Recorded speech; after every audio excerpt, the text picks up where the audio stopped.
இன்னைக்கு நம்ம பார்க்க போகிறது முட்டைப்பொடி மாஸ். நம்ம முட்டைப்பொடி மாஸ் செய்யும்போது வெங்காயம் சேர்த்து செய்வோம். இன்னைக்கு காய்கறி சேர்த்து ரொம்ப சூப்பராக செய்திடலாம். இது சாம்பார் சாதம், ரச சாதத்து கூட வச்சு சாப்பிட்றதுக்கு ரொம்ப ரொம்ப நல்லாயிருக்கும்.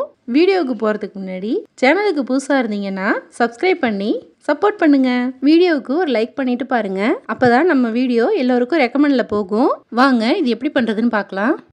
இது பண்ணுறதுக்கு ஸ்டவ்வில் பேனை வச்சுட்டு அதில் 3 ஸ்பூன் எண்ணெய் ஊற்றிக்கோங்க. எண்ணெய் நல்லா சூடானதும் 1/2 ஸ்பூன் மிளகு, 1/2 ஸ்பூன் சோம்பு எடுத்து இது போல் 1-2 தட்டி வச்சுருக்கேன். அதை இந்த எண்ணெயில் சேர்த்துக்கிறேன். சேர்த்துட்டு ஒரு முறை நல்லா கலந்து விட்டுடலாம்.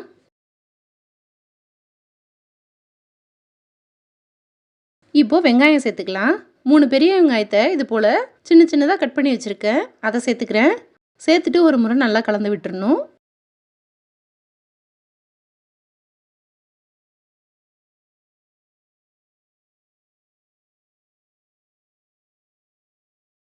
வெங்காயம் ஓரளவு வதங்கி வந்ததும் பச்சை மிளகாய் சேர்த்துக்கலாம். 2 பச்சை மிளகாவை பொடியாக கட் பண்ணி வச்சுருக்கேன். அதை சேர்த்துக்கிறேன். இதையும் சேர்த்து ஒரு முறை நல்லா கலந்து விட்டுடலாம். குழந்தைங்களுக்கு கொடுக்குறீங்க அப்படின்னா பச்சை மிளகாய் சேர்க்க வேணாம்.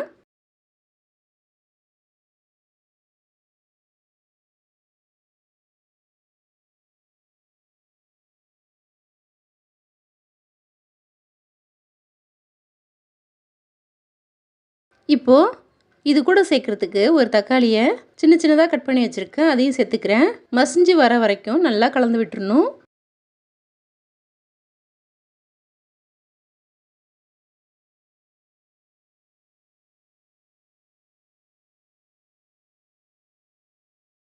இப்போது நல்லா தக்காளி மசிஞ்சு வந்துருச்சு.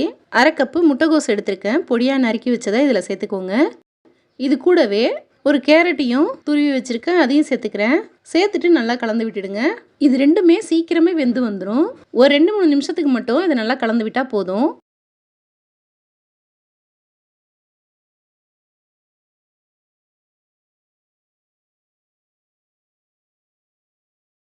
இப்போது மசாலா பொருட்கள்லாம் சேர்த்துக்கணும். 1 ஸ்பூன் உப்பு சேர்த்துக்கிறேன். 1 டீஸ்பூன் மிளகாய்த்தூள் சேர்த்துக்கிறேன். சேர்த்துட்டு கொஞ்சமாக மஞ்சத்தூள் சேர்த்துக்கோங்க.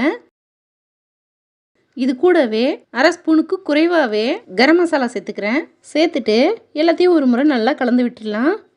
இந்த மசாலாவோட பச்சை வாசனை போகிற வரைக்கும் இதை நல்லா கலந்துக்கணும்.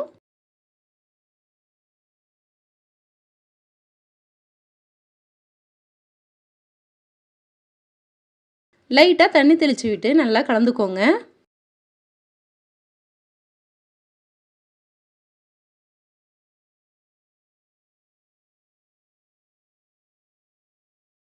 இப்போ பாருங்கள், சூப்பராக தயாராகிடுச்சு.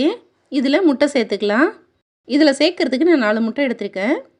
இதை ஒன்று ஒன்றா இதில் உடச்சி ஊற்றிக்க போகிறேன்.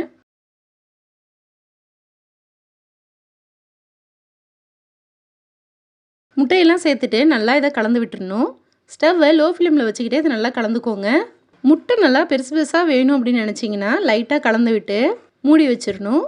இல்லை நல்லா உதிரி உதிரியாக இருக்கிறது போல் இருக்கணும்னா இது போல் நல்லா கலந்து விட்டுக்கணும்.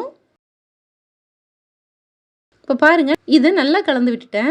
எல்லாமே சேர்த்து நல்லா வெந்து வந்துருச்சு.